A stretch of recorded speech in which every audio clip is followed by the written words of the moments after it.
இன்னும் நிறைய அரசியல்வாதிகள் அவரவர்கள் அரசியலை மாணவர்களிடம் தைரியமாகவும் நேர்மையாகவும் பேச வேண்டும் என்று நினைப்பவன் நான். ஏன் இப்படி சொல்றேன்னா, ஒரு 10 வருஷம் இருக்குன்னு நினைக்கிறாங்க, அல்லது கம்மியாக கூட இருக்கலாம். நான் பள்ளிகளுக்கு சென்று பேசுவது பிடிக்காமல் ஒரு அரசு ஆணையை பிறப்பித்தார்கள். அதாவது எந்த அரசியல்வாதியும் காலேஜுகளில் பேச போகக்கூடாது என்ற சட்டத்தை கவர்மெண்ட் ஆர்டராக ஒரு பேப்பரில் அடித்து இந்த மாதிரி காலேஜுக்கெல்லாம் அனுப்பிச்சாங்க. நான் அந்த பேப்பரை பார்த்தேன். சரி, இதனால் என்ன, வெளியே மக்கள்கிட்ட பேசிக்கலாமே, மாணவர்கள்ட்ட பேசலைன்னா என்னன்னு நானும் விட்டுட்டேன். அது தப்பு என்பதை நான் உணர்கிறேன். உங்களுக்கு அரசியல் புரியலன்னா எதிர்காலத்திற்கு அரசியல் புரியாமல் போய்விடும் என்பதுதான் பொருள். நீங்கள் தான் நாளைய தலைவர்கள். நான் என் கட்சியில் மட்டும் இல்லை,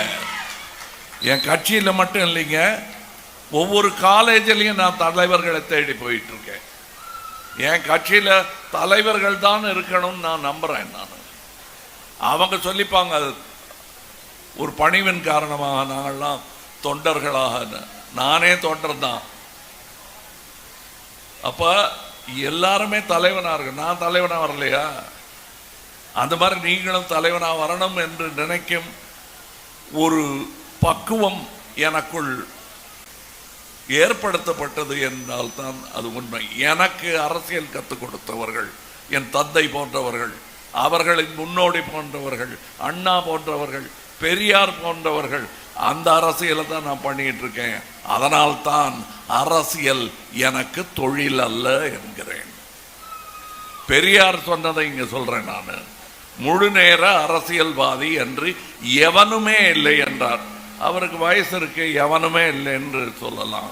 நான் சொல்றேன், யாருமே இல்லை. ஏன்னா உங்க குடும்பம் எல்லாத்தையும் விட்டுட்டு உங்க கடமைகளை மறந்துட்டு மக்களுக்காக பணி செய்கிறேன்கிற நாடகம்லாம் ஆடாதீங்க. அவன் தான் உண்மையான தொழில் அரசியல்வாதி. மக்கள் சேவை என்பது ஒவ்வொருத்தருடைய கடமையும். உங்க காலேஜில் ஒரு இடத்துல அசிங்கமா ஏதாவது குப்பை கிடந்ததுன்னா பொறுக்கி போடுறது உங்க கடமை நீங்க நினைக்கிறீங்கல்ல. உங்க காலேஜில் ஒரு தப்பு நடந்தா அதை தட்டி கேட்க வேண்டியது உங்க கடமைன்னு நீங்க நினைக்கிறீங்கல்ல. அந்த மாதிரி நீங்க நாட்டையும் நினைச்சிட்டீங்கன்னா நாடு இப்படி இருக்காது. நான் யாரையோ குறை சொல்றேன், இந்த அரசியல்வாதி கெட்டவன், அந்த அரசியல்வாதி, எல்லாரும் கெட்டவன் தான், நீங்க உள்பட. சான்ஸ் கொடுத்தா எல்லாரும் கெட்டவங்க தான்.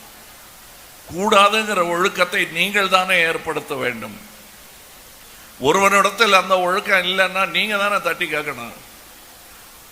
அது பெரியவங்க பார்த்துப்பாங்க. இனிமே நீங்க தான் பெரியவங்க, அதை புரிஞ்சுக்குங்க. ஏன்னா எத்தனை நாள் நீங்க எப்படி காலேஜுக்கு போக ஏது வழின்னு தினமா கேட்டுக்கிட்டு இருக்க முடியும்? தெரிஞ்ச வழி, நீங்க தான் தைரியமா நடந்து போகணும். உங்களுக்கு எல்லாரும் காட்டிட்டாங்க. இந்தியா செல்ல வேண்டிய வழி என்பது உங்களுக்கே தெரியும், உங்கள் பாடங்களில் வருகிறது. நீங்க தான் அதை இட்டுக்கிட்டு போறவங்களே தவிர நாங்கள்லாம் உங்களுக்கு வழி சொல்ல காத்திருக்கோம். அதை ஞாபகம் வச்சுக்கோங்க.